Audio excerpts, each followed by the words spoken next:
नमस्कार दोस्तों, मैं अन्नू यादव। आज हम आपको वर सावित्री व्रत पर सुनी जाने वाली सत्यवान और सावित्री की कथा सुनाने जा रही हूँ। एक समय की बात है, एक अश्वपति नाम के राजा थे। उनकी कोई संतान नहीं थी। राजा ने संतान प्राप्ति के लिए अनेकों यज्ञ किए, जिसके फलस्वरूप उन्हें एक तेजस्वी कन्या की प्राप्ति हुई। राजा ने कन्या के नाम सावित्री रखा। समय बीतता गया और सावित्री विवाह योग्य हो गई। एक दिन राजा ने सावित्री से कहा, सावित्री, अब तुम विवाह योग्य हो गई हो, इसलिए स्वयं अपने लिए योग्य वर की खोज करो। पिता की बात मानकर सावित्री मंत्रियों के साथ यात्रा पर निकल गई। अनेक ऋषियों के आश्रमों, तीर्थों और जंगलों में घूमने के बाद वे राजमहल लौट आई। सहयोगवश उस समय उसके पिता के साथ देवर्षि नारद भी थे। सावित्री ने उन्हें प्रणाम किया। राजा अश्वपति ने सावित्री से उसकी यात्रा का समाचार पूछा। सावित्री बोली, पिताश्री तपोवन में अपने माता पिता के साथ निवास कर रहे हैं। सत्यवान मेरे लिए योग्य है। मैंने मन से उन्हें अपना पति चुना है। सावित्री की बात सुनकर देवर्षि नारद चौंक उठे और बोले, राजन, सावित्री ने तो बहुत बड़ी भूल कर दी। ये सुनकर अश्वपति चिंतित हो गए और बोले, हे देवर्षि, सत्यवान में ऐसा कौन सा अवगुण है? इस पर नारद जी ने कहा, राजन, सत्यवान के पिता शत्रुओं के द्वारा राज से वंचित कर दिए गए हैं। वे वन में तपस्वी जीवन व्यतीत कर रहे हैं और अपनी दृष्टि खो चुके हैं। राजन, सबसे बड़ी कमी यह है कि सत्यवान अल्प आयु है। 12 वर्ष की आयु में से अब उसके पास केवल 1 वर्ष की आयु शेष रह गई है। नारद जी की बात सुनकर अश्वपति ने सावित्री को समझाया कि वे किसी दूसरे उत्तम गुण वाले पुरुष को अपने पति के रूप में चुन ले। सावित्री बोली, पिताजी, नारी अपने जीवन में केवल एक ही पति का वरण करती है। अब चाहे जो भी हो, मैं किसी दूसरे को अपने पति के रूप में स्वीकार नहीं कर सकती। पुत्री के जिद के आगे पिता बेबस हो गए और सावित्री का सत्यवान के साथ पूरे विधि विधान से विवाह करा दिया गया। विवाह के पश्चाताप सावित्री अपने पति और सास ससुर के साथ वन में रहने लगी। जैसे जैसे समय बीतता जा रहा था, सावित्री का मन का भय बढ़ता जा रहा था।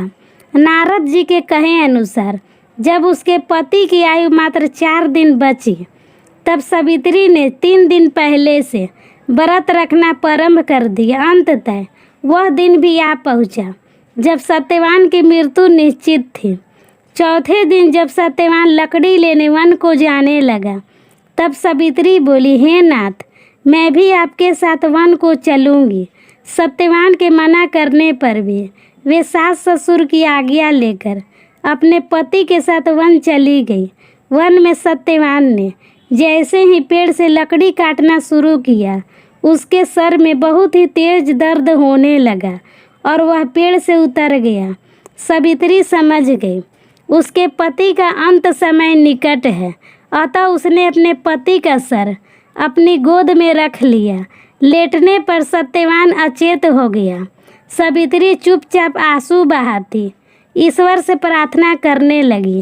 तभी उसे लाल वस्त्र पहने भयंकर आकृति वाला एक पुरुष दिखाई दिया। वे साक्षात यमराज थे।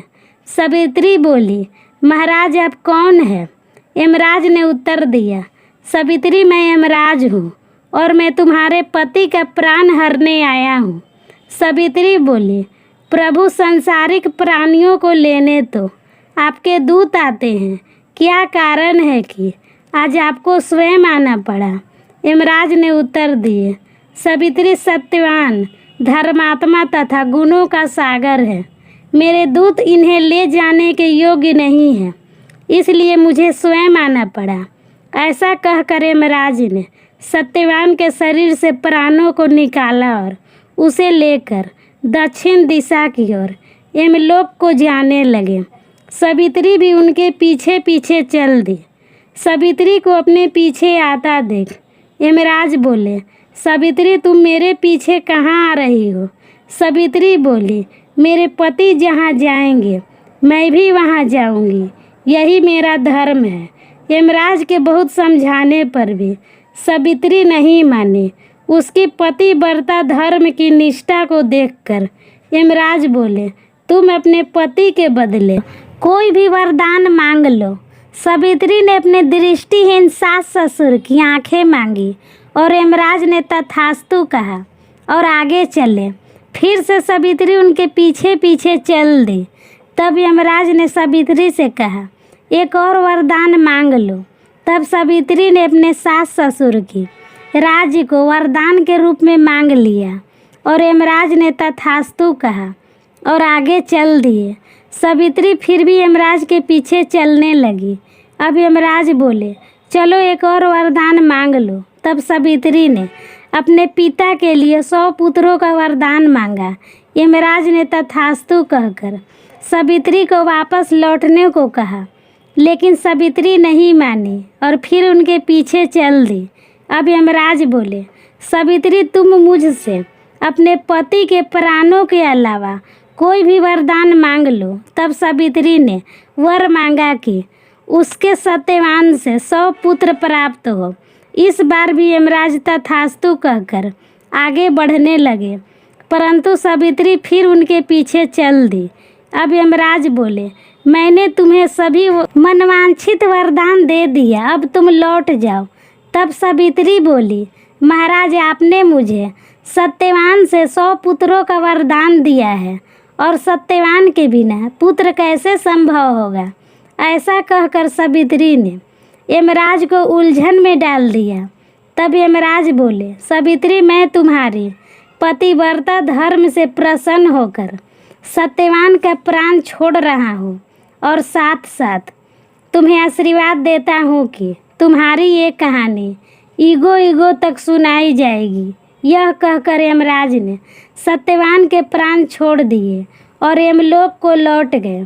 तब सावित्री और सत्यवान अपने कुटिया में पहुँचे। वहाँ उनके माता पिता के आँखों की दृष्टि भी लौट आई थी और उनका खोया हुआ राज वापस मिल गया।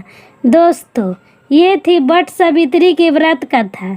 यह व्रत करने और कथा सुनने से विवाहित स्त्री के जीवन में सभी दुख दूर होते हैं और उनके पति को लंबी आयु मिलती है। वीडियो पसंद आए तो चैनल को लाइक और सब्सक्राइब करना ना भूलें। वीडियो देखने के लिए धन्यवाद देती हूँ। खुश रहिए, मस्त रहिए, आपका दिन शुभ हो।